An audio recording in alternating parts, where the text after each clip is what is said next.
يعطيكم العافية. المرة الماضية بلشنا بكتاب أصول النظم السياسي، وثبتنا أهمية المؤسسات بحياتنا الاجتماعية والسياسية، وكمان ثبتنا ضرورة إنه يكون في عنا مؤسسات قوية. بس لنفهم هيدي المؤسسات وكيف تشكلت بالتاريخ بدنا نبلش بتاريخها. أنا كريم شرارة، واليوم بدنا نكمل مع فرانسيس فوكوياما وكتابه المهم جدا The Origins of Political Order.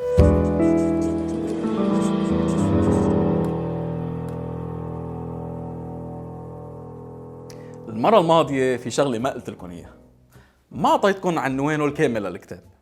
عنوانه الكامل هو أصول النظم السياسي من ما قبل الإنسان وحتى الثورة الفرنسية. The Origins of Political Order from Pre-Human Times to the French Revolution. يعني فوكوياما ماخد كل هيدي الفترة الطويلة وموقف عند الثورة الفرنسية وراجع مكمل من بعدها بكتاب تاني. بس خلونا نخلص هالشهر اللي نحن بين إيدينا وبنرجع بنشوف الكتاب التاني.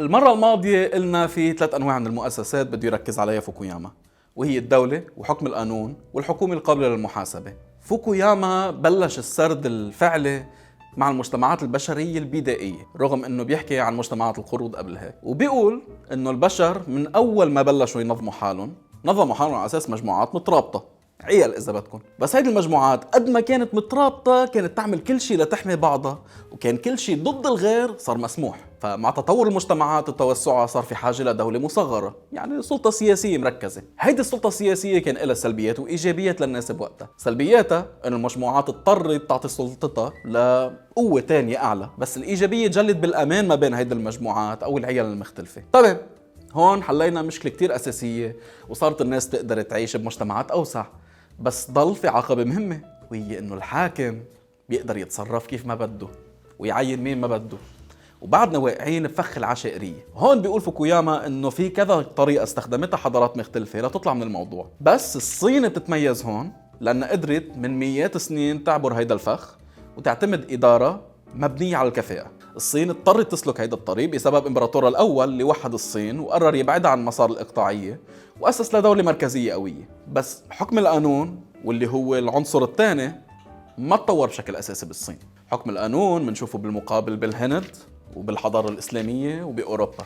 هلا ليش هول 3؟ لأن عند فوكوياما بيقول إنه قوة الدين بهيدي المجتمعات جبرت الحكام يلتزموا بالقوانين الدينية. هيدا شيء ما صار الصين بحسب فوكوياما، لأن صار في عنا هون دولة مركزية قوية ما كان بده الإمبراطور ينحط فيها من قبل مجموعات دينية، فما صار في عنا حكم للقانون. هون نوصل للزبدة، هو عنصر المساءلة أو الحكومة القابلة للمحاسبة.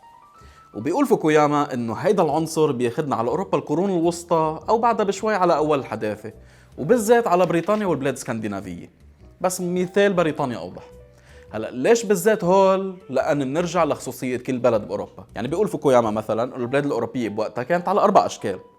يا اما كان حكمها من النوع الاستبداد الضعيف مثل فرنسا واسبانيا وكانوا يبيعوا فيها المناصب مثلا، او الاستبداد القوي مثل روسيا، او في اوليغارشيه فاشله مثل بولندا، والرابعة كانت الحكومة القابلة للمساءلة. رغم انه كتير بلاد بوقتها كان فيها نوع من البرلمان، بس اقواهم واكثرهم تقدما كان البرلمان البريطاني. هلا اللي ثبت هيدا العنصر كان سلسلة 3 اشياء عصفت ببريطانيا بهيديك الفترة. اولا الحرب الاهلية، ثانيا الثورة المجيدة اللي بيسموها The Glorious Revolution، وثلاثة اعلان استقلال امريكا. هلا اللي ساعد على هيدا المسار كان كمان ازدياد مستوى التعليم من وراء انتشار البروتستانتية ونفس قوة البرلمان البريطاني. هون بنوصل فجأة لاخر الكتاب ومنلاقي انه فوكوياما اعطانا معلومات مهمه. فهمنا انه تاريخ الحضارات مختلف، وانه الطريق اللي سلكتها البلاد حتى بنت مؤسساتها هي طريق خاصه بهيدا البلد. يعني تاريخ الصين له خصوصيته مثل ما تاريخ تركيا له خصوصيته.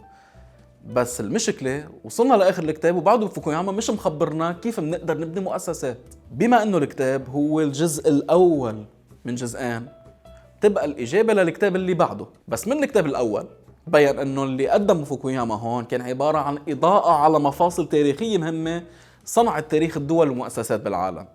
هي الإضاءة بمحلها، بس ما بتكتمل إذا ما كملنا بالجزء الثاني من كتابه، ورح نبلش فيه المرة الجاية. يعطيكم ألف عافية.